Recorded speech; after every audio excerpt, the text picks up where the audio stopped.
नमस्कार दोस्तों, स्वागत है आपका अनमोल कहानियाँ में। यहाँ हम लाते हैं सीख से भरी हुई कहानियाँ जो हमारे जीवन को दिशा देती हैं और हमें एक बेहतर इंसान बनने में मदद करती हैं। दोस्तों, आज की कहानी हमारे रोज़मर्रा के जीवन में दयालुता, ईमानदारी और साहस पर आधारित है। आज की कहानी का शीर्षक है एक बिल्ली का बच्चा। शहर में सुबह से बारिश हो रही थी, इतनी बारिश कि पूरे शहर में पानी पानी हो गया था। सड़कों पर गाड़ियां बहुत ही धीरे से चल रही थीं। इसकी वजह से जाम लग गया था। रोहन, एक नौजवान लड़का, करीब 25 साल की उम्र का सॉफ्टवेयर इंजीनियर, अपने ऑफिस से शाम को घर जा रहा था। रोहन अपनी ही परेशानियों में खोया हुआ था।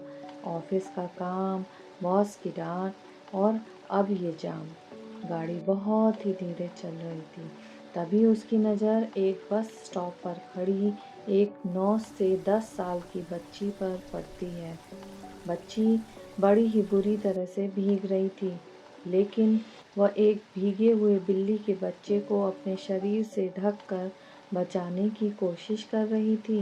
रोहन ये सब अपनी गाड़ी से देख रहा था। यह दृश्य देखकर रोहन का दिल पसीज गया। उसने अपनी कैब रुकवाई और उतरकर बच्ची के पास गया। बच्ची ने बताया कि उसका नाम प्रिया है और वह अपने भाई अरुण का इंतजार कर रही है, जो एक डिलीवरी बॉय है। रोहन ने प्रिया और बिल्ली के बच्चे को कैब में बिठा लिया और अरुण का इंतजार करने लगा। थोड़ी देर बाद अरुण वहां पहुंचा। वह अपनी साइकिल से आया था और अपनी बहन को ढूंढ रहा था। उसने अपनी बहन को सुरक्षित देखा तो उसकी चिंता दूर हो गई। अरुण ने बताया कि उसके पिता नहीं हैं, माँ बहुत बीमार रहती हैं, इसलिए वही प्रिया की देखभाल करता है। अरुण और प्रिया की परेशानियां सुनकर रोहन को अपनी परेशानियां बहुत ही छोटी लगने लगीं। रोहन ने महसूस किया कि असली साहस और प्यार तो इन दोनों भाई बहन के पास है। रोहन ने उन दोनों को कैब से छोड़ने की पेशकश भी की, लेकिन अरुण ने विनम्रता से मना कर दिया। उसने कहा कि वे साइकिल से चले जाएंगे। रोहन ने फिर एक और तरीके से उनकी मदद करने के बारे में सोचा। उसने दुकान से कुछ जरूरी दवाइयाँ तथा रोजमर्रा का राशन का सामान खरीदा और उनके घर पहुंचा दिया। यह एक छोटा सा कदम रोहन के लिए बहुत मायने रखता था।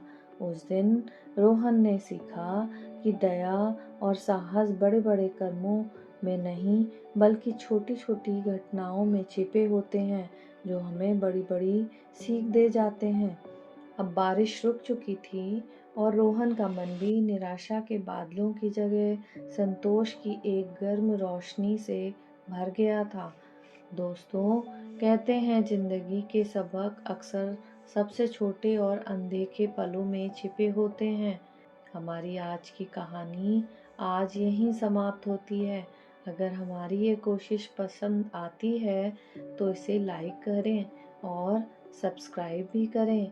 अब विदा लेती हूँ। धन्यवाद।